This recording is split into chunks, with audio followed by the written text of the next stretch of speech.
मैं आपके लिए आज एक एंड्रॉयड की very very basic bare minimum project लेकर आया, जो कि हम कमांड लाइन के थ्रू रन करेंगे। सिर्फ कमांड लाइन के थ्रू, इसमें बिल्ड ग्रेडर वगैरह कुछ नहीं होगा, सब कुछ कमांड लाइन के थ्रू होगा। कमांड लाइन यूज करने का फायदा ये होता है कि आपको बेसिक समझ में आ जाता है कि भाई बिहाइंड द सीन्स हो क्या रहा है। ग्रेडर में आपने बस डॉट ग्रेडर असेंबल डिबग कर दिया, वो हो गया। बिहाइंड द सीन क्या हुआ पता नहीं चलता।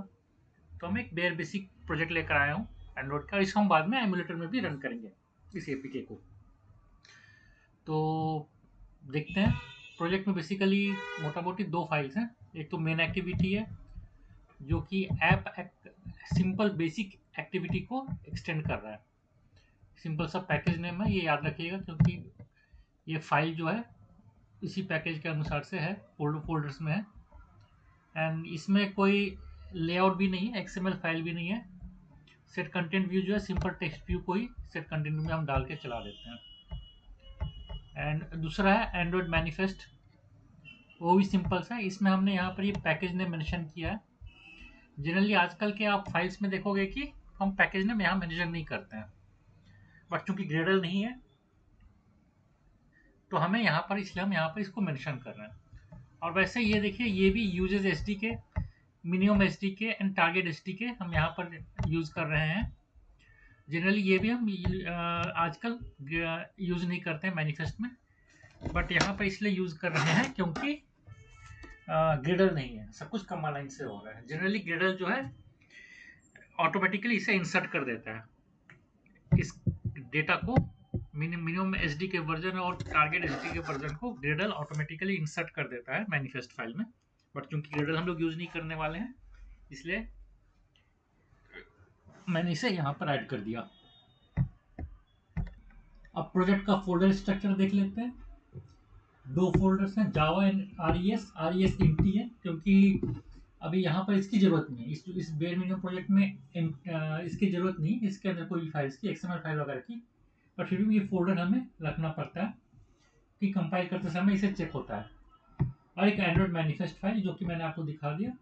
जावा के अंदर जो फोल्डर होगा वही पैकेज के हिसाब से होगा। कॉम एग्जाम्पल सिंपल है, उसके अंदर ये मेन एक्टिविटी रूट जावा, जो मैं आपको दिखा चुका हूँ, ये आपको मैं दिखा चुका हूँ। तो ये डायरेक्टरी देख लीजिए, ये आपको सी यूजर ने app data local Android S D के, बेसिकली मेरे में इसी में, आपके भी कुछ इसी तरह का फोल्डर होंगे, फोल्डर स्ट्रक्चर। तो इसके अंदर के जो टूल्स हैं वो अपन यूज करने वाले हैं। जैसे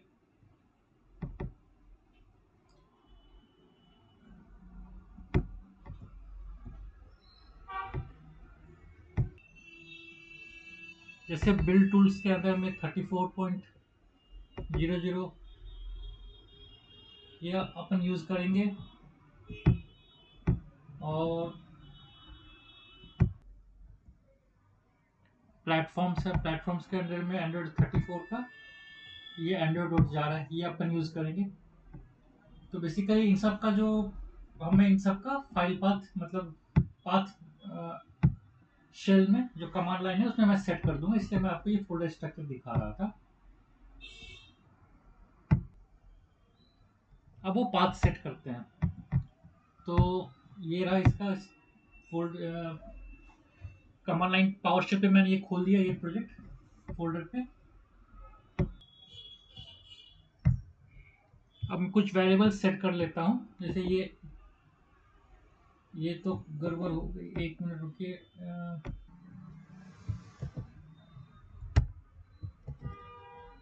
ये मैं एक एस डी के वेरिएबल में ये पाथ सेट कर ले रहा हूँ।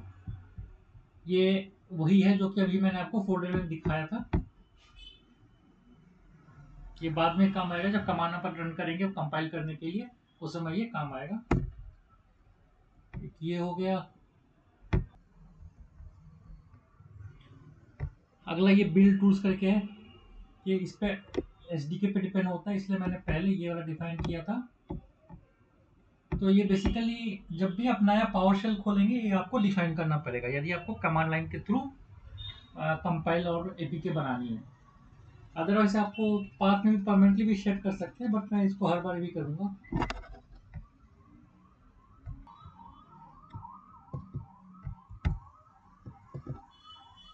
एंड फाइनली ये एंड्रॉयड जार पार्टिकुलरली ये सेट कर रहे हैं।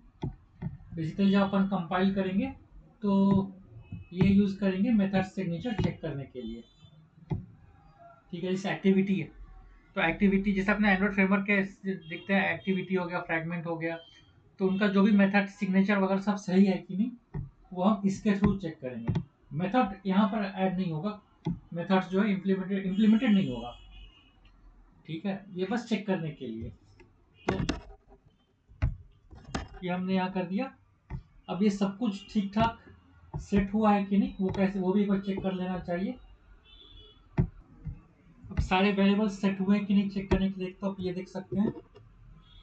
ये देखिए ये वाला पूरा के पूरा, ये पहले तो हमने एंड ऑपरेटर यूज किया है और ये पूरा के पूरा एक स्ट्रिंग कोड के अंदर में है।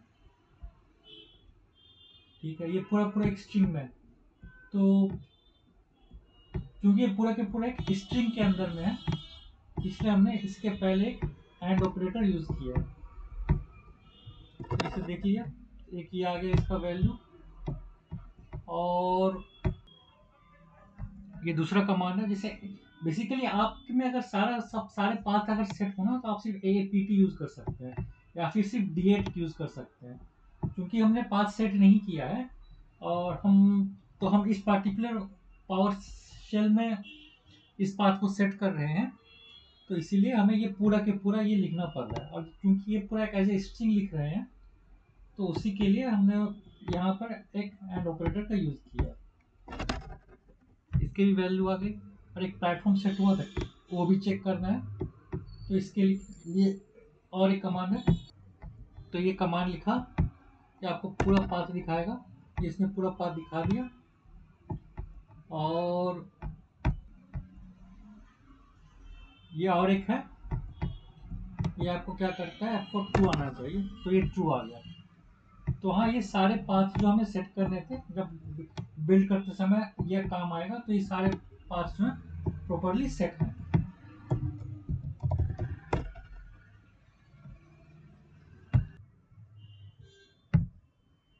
इसके अलावा आपको जावा वर्जन भी दिखा देता हूँ। मेरे में क्या है, मेरे में 21 है। तो ये सारे आपके पास सारे जो टूल्स हैं जो ऑलरेडी, मैं एज्यूम ये कर रहा हूँ कि अपने आपके उसमें एंड्रॉइड स्टूडियो ऑलरेडी इंस्टॉल्ड है, तो सारे जो टूल्स होते हैं कंपाइल के ऑलरेडी इंस्टॉल्ड थे। तो उसका पाथ मैंने यहाँ पर सेट कर दिया सबको, ताकि हम कमांड लाइन के थ्रू APK बना सकें।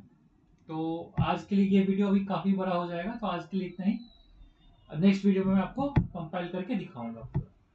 Thank you.